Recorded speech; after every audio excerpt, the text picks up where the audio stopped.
Welcome to our channel. Today we how to disable Node Exporter on your monitoring server step by step clearly. To disable Node Exporter on your monitoring server, start by accessing your server terminal. Log in as a user with sufficient privileges to manage services. Use SSH to connect to your monitoring server if you're accessing it remotely. Once logged in, first check the status of Node Exporter. You can do this by running the command system+status node exporter. This will provide information about whether the service is currently active. To stop the node exporter service, use the command sudo system+stop node exporter. This immediately halts the service from functioning. Next, to prevent the service from starting on boot, use the command sudo system+disable node exporter. This will ensure that Node Exporter does not automatically start when the server restarts. To confirm that the service is disabled, run the command system+enabled node exporter.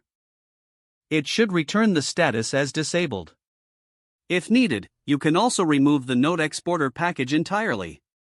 To do this, use the command sudo apt-get remove node exporter.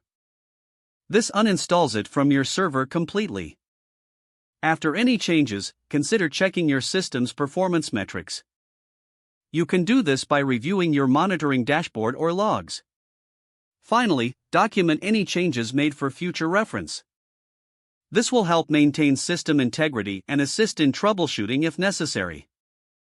If the page does not load, refresh the browser or try again in a private or incognito window.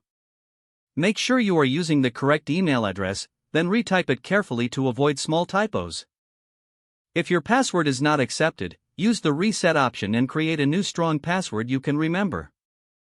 Check your spam folder for verification or security emails, then complete any requested confirmation steps.